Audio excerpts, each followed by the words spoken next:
అణగారిన వర్ణాల అభివృద్ధి జరిగిన రోజే అంబేద్కర్ ఆశయం నెరవేరుతుందని రామాయంపేట సిఐ వెంకట్రాజ గౌడ్ అన్నారు. రామాయంపేట మండలం సుతార్పల్లి గ్రామంలో అంబేద్కర్ జయంతి వేడుకలు ఘనంగా నిర్వహించారు. అంబేద్కర్ జయంతి పురస్కరించుకొని నూతనంగా ఏర్పాటు చేసిన అంబేద్కర్ విగ్రహాన్ని సిఐ వెంకట్రాజ గౌడ్, ఎస్ఐ బాలరాజు ఆవిష్కరించారు. అంబేద్కర్ అణగారిన కులంలో పుట్టి ఎన్నో అవమానాలు భరించి స్వశక్తితో పైకెదిగిన మహనీయుడు అని అన్నారు. ఆయన ఆశయ సాధన కోసం ప్రతి ఒక్కరూ కృషి చేయాలని పిలుపునిచ్చారు. కార్యక్రమంలో ఎస్ఐ బాలరాజు, తాజా మాజీ సర్పంచ్ సంధ్య ఉమామహేశ్వర్, మాజీ సెక్రటరీ పద్మ వెంకటస్వామి గౌడ్, అంబేద్కర్ యువజన సంఘం సభ్యులు పాల్గొన్నారు.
అంబేద్కర్ ఎక్కడ ఉండి చూస్తూ ఉంటాడు, కానీ మనం జై భీమ్ అన్నంత మాత్రాన అంబేద్కర్ సంతోషంగా ఉంటాడని నేను అనుకుంటా.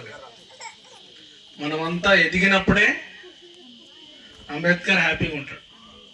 అంబేద్కర్ ఆశయం ఏంటి అంటే అణగారిన వర్గాలు ఎవడి మీద ఆధారపడకుండా ఎదగాలి, అవసరమైతే అణగారిన వర్గాలే మిగతా వాళ్ళకి దిక్సూచిగా ఉండాలి, దారి చూపించే స్థితిలో ఉండాలి, చుక్కానిలాగా ఉండాలి అనేది అంబేద్కర్ అసలైన ఆశయం.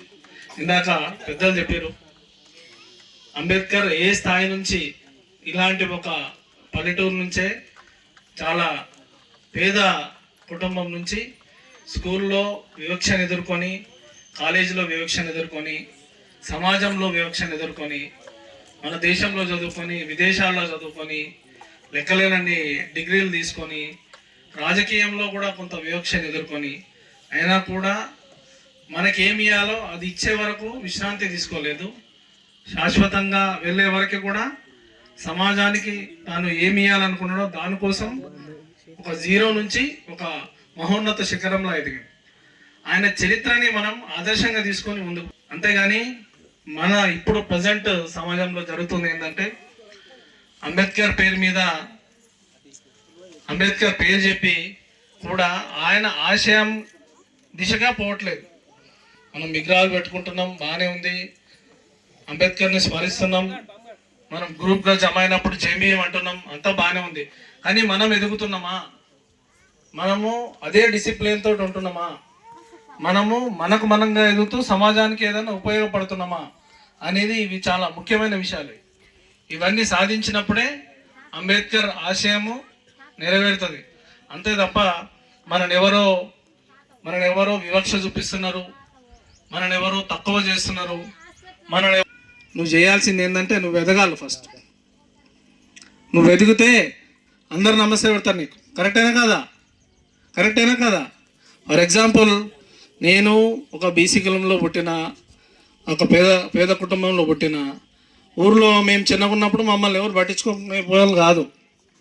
మామూలుగా ఒక కళ్ళు దుకాణంలో పనిచేసే కుటుంబంలో పుట్టిన నేను. కళ్ళు డిపోకి పోయేది, కళ్ళు అమ్మేది, కళ్ళు సీసాలు ఎదిరేది, ఇవన్నీ పనులు చేసేది నేను. అప్పుడు మమ్మల్ని ఎవరు పట్టించుకునేది కాదు. ఇప్పుడు ఈరోజు పోతే అందరు నమస్తే పెడతారు. ఎక్కడొచ్చింది ఆ గౌరవం మనకి? నేను కష్టపడి ఎదిగిన కాబట్టి వచ్చింది. అంబేద్కర్ అది చెప్పిండు, నువ్వు ఎదుగు, నువ్వు నిజాయితీగా కష్టపడు, నువ్వు ఎదిగితే ఆటోమేటిక్గా అందరు నమస్తే పెడతారు.